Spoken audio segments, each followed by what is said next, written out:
না তোমরা কেমন আছো? আজকে মিনি কিচেনে রান্না করলাম দয়াকলার তরকারি।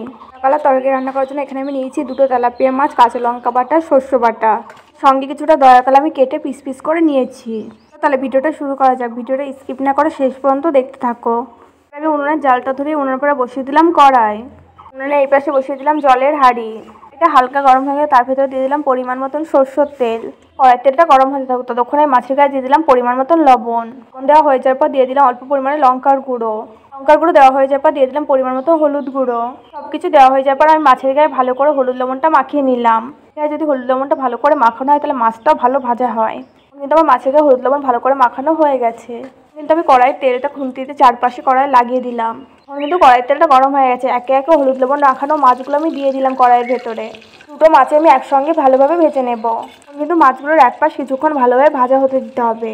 বন্ধুরা, তোমাদের এখন আমার চ্যানেলটা সাবস্ক্রাইব না করে থাকো অবশ্যই মনে করে চ্যানেলটা সাবস্ক্রাইব করে দিও। তোমার কাছে যদি ভিডিওটা ভালো লাগে তাহলে একটা লাইক করে দিও। পাশে থাকা বেল আইকনটা অবশ্যই মনে করে প্রেস করে রেখো যাতে আমার পরবর্তী ভিডিও নোটিফিকেশন সবার আগে তোমার কাছে পৌঁছায়। যেহেতু শিবরাত্রি, তোমরা কারা কারা শিবরাত্রি করছো অবশ্যই আমার কমেন্ট করে জানিও। এখন কিন্তু মাছগুলো এক পাশ ভাজা হয়ে গেছে, আমি আর এক পাশ উল্টে দিলাম। মাছ দুটো কিন্তু একটু কড়া করে ভালো করে মাছগুলো ভেজে নেব। কিন্তু মাছগুলো আর এক পাশ উল্টে দেওয়া হয়ে গেছে, এখন মাছগুলো আরও কিছু সময় হতে দেবো। আমি এখানে তেলাপিয়া মাছ দিয়ে দয়াকলা রান্না করবো, তোমরা এখানে অন্য মাছও ব্যবহার করতে পারো। একে তো তেলাপিয়া মাছ পছন্দ করে না, তার জন্যই বললাম। এখন কিন্তু মাছ দুটো আমার ভালো করে ভেজে নেওয়া হয়ে গেছে, মাছগুলো আমি বাটিতে তুলে নিলাম। একটা মাছ উল্টানোর সময় এক জায়গায় একটু ভেঙে গেছে।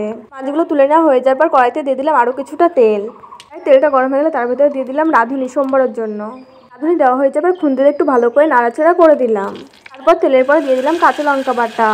কাঁচা লঙ্কা বাটাও দেওয়া হয়ে যাবার খুন্তিতে ভালো করে নাড়াচাড়া করে দিলাম। তারপর তেলের উপর দিয়ে দিলাম পরিমাণ মতন লবণ। এটা হয়ে যাবার এই সময় মশলাটা ভালো করে নাড়াচাড়া করতে হবে যাতে মশলাটা না লেগে যায়। কাঁচা লঙ্কাটা ভাজা হয়ে গেলে তার মধ্যে দিয়ে দিলাম কেটে রাখা দয়াকলা। কিন্তু আমার কড়াইয়ের ভেতর সব দয়াকলাগুলো দেওয়া হয়ে গেছে। তারপর আমি দয়াকলাগুলো খুন্তিতে ভালো করে মশলার সাথে নাড়াচাড়া করে দিলাম। এবার আমি কলার ভেতর দিয়ে দিলাম পরিমাণ মতন হলুদ গুঁড়ো। গুঁড়ো দেওয়া হয়ে যাওয়ার পর দিয়ে দিলাম পরিমাণ মতন লঙ্কা গুঁড়ো। লঙ্কা গুঁড়ো দেওয়া হয়ে যাওয়ার পর দিয়ে দিলাম অল্প পরিমাণে জিরে গুঁড়ো। জিরে গুঁড়োটা আমি বেশি ব্যবহার করব না, রান্নাটা জিরে গুঁড়ো বেশি লাগে না, তার জন্য আমি অল্প পরিমাণেই দিয়েছি। সব কিছু দেওয়া হয়ে যাবে, খুন্তিতে ভালো করে নাড়াচাড়া করে দিলাম। এখন কিন্তু মশলার সাথে কলাগুলো কিছুক্ষণ ভালো করে ভেজে নেব। মশলার সাথে কলাগুলো ভালো করে ভেজে নেওয়া হয়ে যাওয়ার পর দিয়ে দিলাম অল্প পরিমাণে জল। মশলাগুলো কড়াইয়ের নিচে লেগে লেগে যাচ্ছিল, তাই অল্প পরিমাণে জল দিয়েছি। আমি তো এই কড়াইতে আগে মাছটা ভেজে নিয়েছি, ওই জন্য হয়তো লেগে লেগে যাচ্ছে, তাই অল্প পরিমাণে জল দিয়েছি। এই জলটা কিন্তু শুকিয়ে নিতে হবে। এখন দেখো আমি কলার ভেতরে যে জলটা দিয়েছিলাম কষানো যে সেই জলটা কিন্তু শুকিয়ে গেছে। যে কোনো মশলা জল দিয়ে কষালে খুব ভালো হয়। কিন্তু কলাগুলো আমার মশলার সাথে কষানো হয়ে গেছে। এবার আমি তরকারির ভেতরে দিয়ে দিলাম পরিমাণ মতন গরম জল। জল দেওয়া হয়ে যাওয়া তরকারিটা আমি একটু খুন্তিতে ভালো করে নাড়াচাড়া করে দিলাম। এখন কিন্তু তরকারিটা কিছুক্ষণ ভালোভাবে হতে দিতে হবে। কিছুক্ষণ পর দেখো তরকারিটা কিন্তু ফুটতে শুরু করেছে। কলায় কিন্তু একটা কোষ্ঠ কোষ্ঠ ভাব থাকে, তাই তরকারিটা একটু লালচে কালার হয়ে গেছে, পরে গিয়ে ঠিক হয়ে যাবে।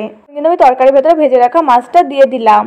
ফুটে যাওয়ার পরে তরকারির ভেতরে মাছটা দিতে হবে। তরকারির ভেতরে মাছ দেওয়া হয়ে যাবে, তরকারিটা আমি খুন্তিতে একটু ভালো করে নাড়াচাড়া করে দিলাম। মাছ দেওয়া হয়ে যাবে, তরকারিটা আমি আরও কিছু সময় হতে দেবো। আমি তরকারির ভেতরে দিয়ে দিলাম বেটে রাখা সর্ষ বাটাটা। কিন্তু বেশি আগে দেওয়া যাবে না, তরকারি নামানোর কিছুক্ষণ আগে দিতে হবে। বাটাটা দেওয়া হয়ে যাবে, খুন্তিতে আমি তরকারিটা আবারও কিছুক্ষণ ভালো করে নাড়াচাড়া করে দিলাম। দেখো সর্ষ দেওয়ার পর কিন্তু তরকারি কালারটাই চেঞ্জ হয়ে গেছে।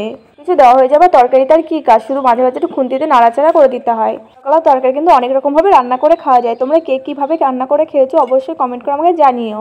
কিন্তু তরকারির ঝোলটা আমার অনেকটাই কমে গেছে। আমার দয়াকলা তরকারি রান্না করা হয়ে গেছে। এটা আমি সুন্দরভাবে বাটিতে তুলে নেব। তোমাদের কাছে আজকে মিনি কিচেনের রান্নাটা কেমন লেগেছে অবশ্যই কমেন্ট করে জানাতে ভুলবে না। তোমাদের কাছে যদি ভিডিওটা ভালো লাগে তাহলে একটা লাইক করে দিও। এই দয়াকলার তরকারি কিন্তু খেতে হয়েছিল খুব টেস্টি। তোমরা পাশে থাকলে ভালো ভালো রান্নার ভিডিও করে দেখাবো। ভিডিওটা ভালো লাগলে লাইক, কমেন্ট, সাবস্ক্রাইব, শেয়ার করতে একদম ভুলবে না।